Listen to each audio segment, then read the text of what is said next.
By the way, ini gue udah di Auckland. Gue sekarang udah mulai hari pertama kuliah di sini dan gue tuh rekam video itu semua di waktu gue masih di Depok di UI. Jadi ya intinya gue udah berangkat dan alhamdulillah selamat. Jadi happy watching guys buat Isma. Siapa tahu kalian kepo, dan kalau ada apa-apa kontak gue aja via IG dan Instagram, IG dan TikTok. Bye bye. Kampus gue di sana. Dadah. Hai guys, balik lagi di channel YouTube gue dan gue Kofat Sahal. Di sini gue sudah official menjadi Ismauri 2024. Jadi ya intinya gue dapat program Isma ini dan gue lupa udah pernah mention di YouTube atau belum, tapi gue sering banget mention di Instagram dan TikTok gue juga. By the way, follow TikTok gue, Instagram gue di sini. Dan intinya tuh ya gue dapat Isma di tahun ini di University of Auckland di New Zealand. Gue bakal share apapun yang sekiranya ngebantu buat teman-teman di luar sana yang mau daftar di program yang sama di ISMA di 2025 nanti, atau mungkin 2026, 2027, pokoknya di ISMA tahun-tahun selanjutnya gitu. Nah, terus juga gue tuh berpikir gue akan membuat video tuh kayak beberapa sequence gitu, jadi ada beberapa video. Dan di sini gue bakal membahas mengenai kupas tuntas si ISMA. Jadi gue akan bahas ISMA itu apa. Dan ya, pokoknya ISMA itu apa buat kalian yang sekiranya masih bingung atau masih awam sama program satu ini. Nah, jadi sebelum kita berangkat ke ISMA-nya, si program ISMA-nya, gue mau kasih tau kalian dulu kalau misalkan program ISMA ini itu adalah bagian dari program Kamus Merdeka. Jadi kalau misalkan gue dan temen-temen sih biasanya nyebutnya MBKM ya, Merdeka Belajar Kamus Merdeka gitu. Yang mana MBKM itu atau Kamus Merdeka itu tuh kayak gini. Si artinya, kalian boleh baca aja, gue juga tidak hafal teks fullnya. Tapi ini adalah kesempatan untuk kalian tuh mengasah kemampuan kalian, skill kalian, dan segala macam yang sekiranya dibutuhkan buat nanti kalian setelah lulus kuliah gitu. Jadi instead of kalian kuliah full 4 tahun di kampus, misalkan belajar di kelas yang sama selama 4 tahun, kalian punya kesempatan untuk belajar, untuk magang, untuk segala macam, ngelakuin hal yang sekiranya kalian tuh belajar juga, tapi di luar kampus gitu, biar kalian tuh bisa lebih siap untuk menghadapi dunia di luar kampus setelah lulus nanti. Kurang lebih sih yang gue tangkap gitu ya dari program Kamus Merdeka ini gitu. Nah, terus si program ini juga, si MBKM atau Kamus Merdeka ini tuh punya banyak banget anak programnya. Bisa ada di sini, ini gue masukin semuanya, jadi ada total tuh 8. Nah, programnya itu ada kampus mengajar, ada MSIB. MSIB ini tuh lebih ke magang. Terus juga ada pertukaran mahasiswa merdeka, wirausaha merdeka. Terus ISMA yang sekarang akan kita bahas. Ada praktisi mengajar, sama ada bangkit. Yang kalau nggak salah ini kayaknya baru deh, karena gue baru lihat tahun ini ya, menurut gue. Gue lupa juga. Jadi MBKM itu ada banyak program. Dan salah satu yang menurut gue paling menarik itu ISMA yang akan kita bahas di sesi kali ini. Gitu. Nah, terus ISMA sendiri itu apa sih? Nah, ini gue capture dari si website yang udah gue spill sebelumnya. Kalian bisa baca di sini juga. Jadi intinya tuh ini adalah program dari Kemendikbudristek, yaitu dari pemerintah juga, yang mana itu ini bikin program khusus dari pemerintah, dari LPDP juga. Ini pendanaannya sama setauku. Dan itu akan ngebiayain kalian untuk ya basically punya 1 semester kuliah di luar negeri gitu. Nah, mungkin kayak gitu buat ISMA-nya. Untuk penjelasannya, kalau kalian mau lebih rinci, boleh langsung cek website yang udah gue kasih tau di sebelumnya. Yang ini, langsung cek aja karena disitu lebih lengkap informasinya mengenai ISMA itu apa. Gitu. Nah, selanjutnya gue akan bahas mengenai siapa aja sih yang bisa daftar atau siapa aja sih yang sekiranya eligible untuk daftar di program ini. Nah, sumbernya juga sama dari website yang tadi juga, kayak gini. Ini kalau kalian klik di website yang tadi, terus klik di bagian application, bakal keluar. Jadi ada kurang lebih 12 poin. Nah, mungkin akan gue bagi 2 dulu. Jadi poin pertama adalah kalian harus menjadi mahasiswa aktif yang sedang menempuh semester 4 atau semester 6 sekarang waktu mau daftar ISMA-nya. Terus kalian juga harus menjadi WNI, warga negara Indonesia. Terus kalian juga masih usianya 24 tahun waktu daftar ISMA-nya, jadi nggak boleh terlalu tua. Terus juga kalian tuh harus punya IPK minimal 3 dari 4. Jadi di bawah 3 tuh nggak boleh daftar. Terus juga harus dinominasikan oleh kampus atau prodi, program studi gitu. Yang mana ini sebenarnya ketentuannya bisa kalian bahas sama ketua prodi masing-masing dan juga staf kampus masing-masing. Terus yang keenam adalah kalian pernah cuti kuliah gitu. Nah, dari 6 syarat ini mungkin gue mau tekanin dikit buat nomor 1. Itu kenapa sih cuma boleh 4 sama 6? Nah, karena simpelnya adalah si ISMA itu bakal akan dilaksanakan waktu kalian semester 5 atau semester 7. gitu. Jadi terserah kalian bisa milih. Kalau kalian beli yang semester 5, berarti kalian daftarnya di semester 4. Nah, kalau kalian mau yang semester 7, daftarnya di semester 6 gitu. Jadi semester ini daftar, semester depan baru berangkat gitu. Nah, terus kalau kalian bingung kayak Kak, gue better di 5 atau di 7 gitu, semesternya daftar di semester 4 atau semester 6 gitu.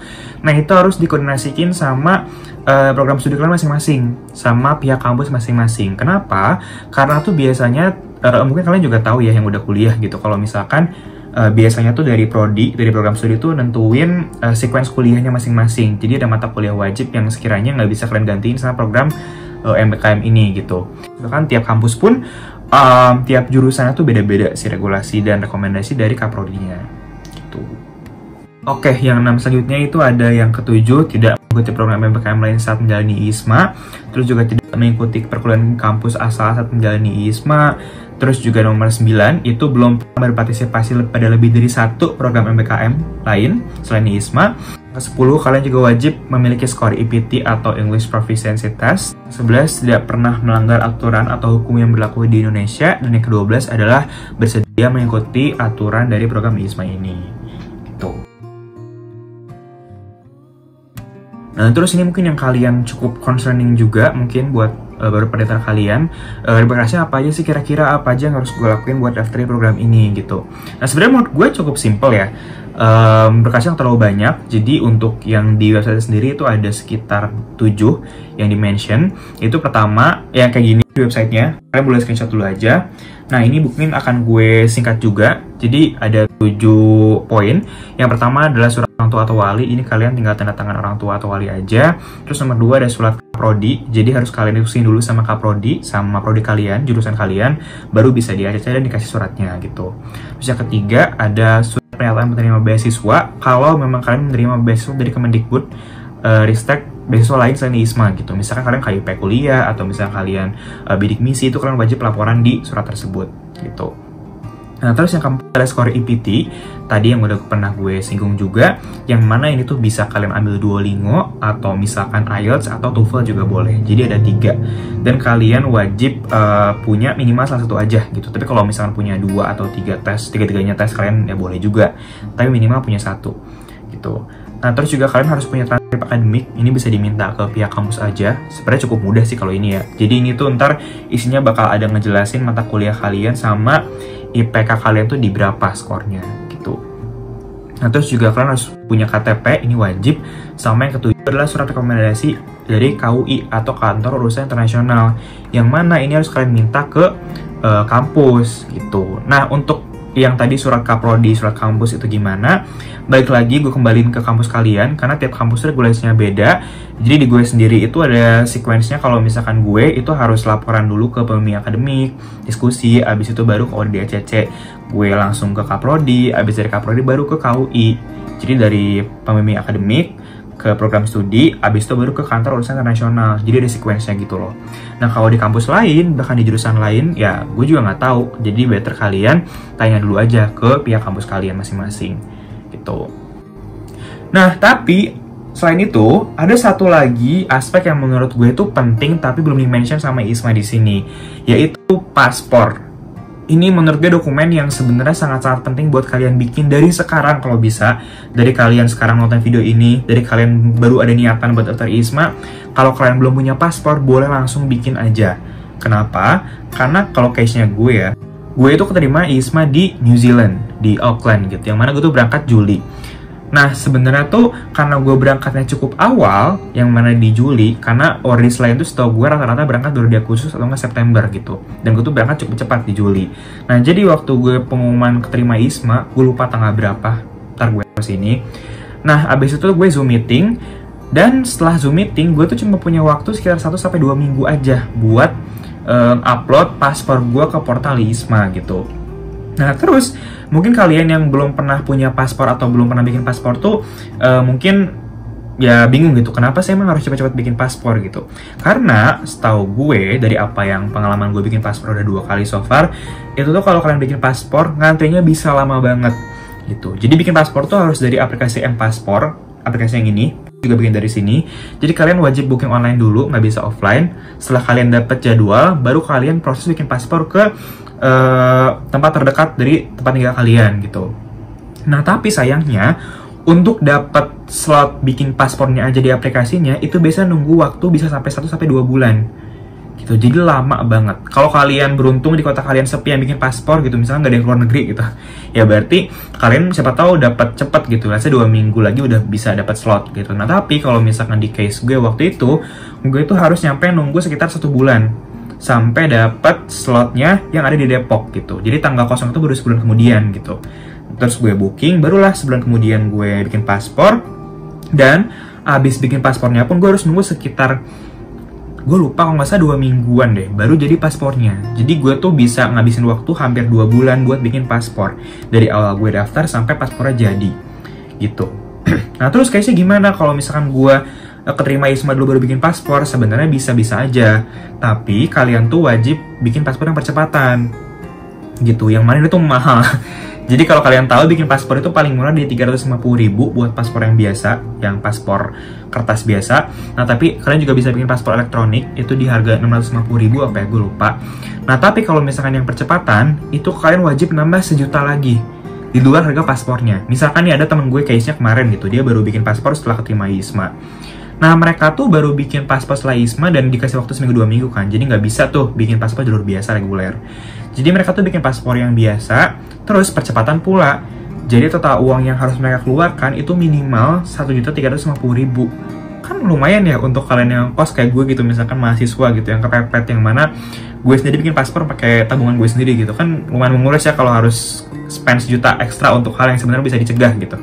Jadi gue saran kalian buat bikin paspor dari sekarang aja secepatnya. Kenapa? Karena ya ibaratnya kalian nauzubillah min dzalik nggak keterima pun, ya paspor kan masih bisa dipakai buat nanti kalian keluar negeri misalkan, karena paspor tuh expire 10 tahun. Jadi masih bisa, ya siapa tahu kan udah kerja keluar negeri kan bisa dipakai juga. Jadi ya nothing tulus lah gitu. Gitu. Nah ini menurut gue akan jadi bagian yang paling menarik dari video ini, yaitu apa aja sih kira-kira benefit yang kalian dapetin dari program ISMA ini. Gue dapat apa aja sih di program beasiswa ini gitu. Nah jadi yang kalian dapat tuh basically kayak gini. Ini rangkuman dari websitenya, ada 5 aspek. Yang pertama itu adalah registration and tuition fee, yang mana ini tuh simply UKT. Jadi kan kalau kalian tahu ya, kuliah di luar negeri itu mahal banget. Apalagi di US, di UK gitu. Di gue pun di Auckland, New Zealand pun mahal, apalagi ya di US, UK itu tuh sejauh gue lebih mahal lagi gitu. Itu tuh bisa sampai ratusan juta untuk 1 semester doang. Nah, alhamdulillahnya karena gue dapat dari ISMA, jadi itu semua gratis.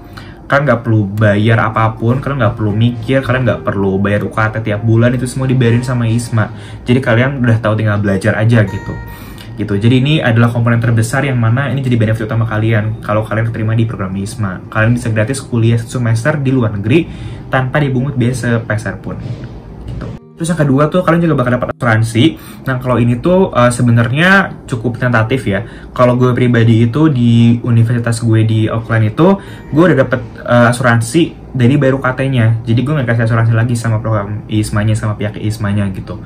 Nah tapi kalau kalian terdaftar ke univ lain dan ternyata nggak di-cover asuransi sama mereka, kalian bakal dikasih asuransi sama ISMA-nya gitu. Jadi case kalian amit-amit sakit atau misalnya kecelakaan di luar negeri, itu bisa ditanggung sama asuransi tersebut. Nah terus selain itu kalian juga bakal dikasih uang saku yang mana itu namanya Settlement and Living Allowance. Jadi kalian di sana tuh mungkin bingung ya, kayak nanti gue keterima di Amerika, di Inggris, tapi ntar gue makan apa, terus gue tinggal di mana.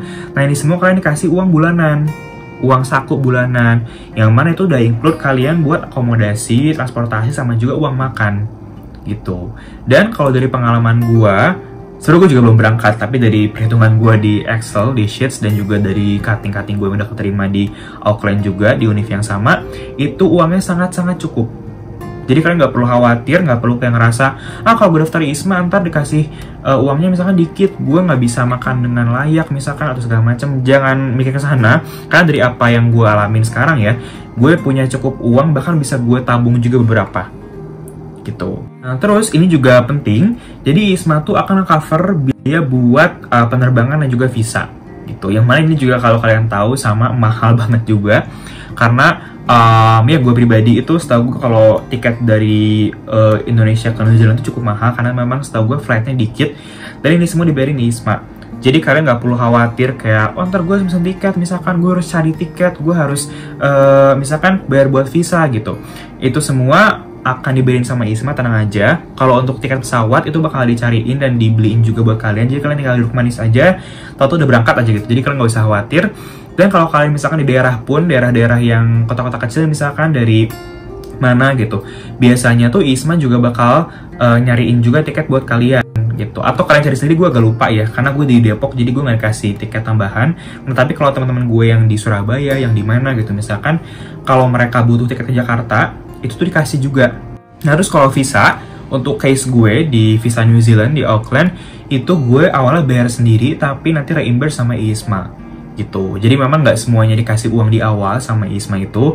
Ada beberapa item yang sifatnya reimburse. Nah, tahu gue so far yang gue keluarin buat reimburse itu cuma visa doang. Jadi memang visa gue bayar, visa New Zealand tuh sekitar gue lupa 3-4 juta kalau nggak salah. Itu gue bayar pakai tabungan gue sendiri dulu. Nah, tapi ntar di reimburse sama ISMA gitu.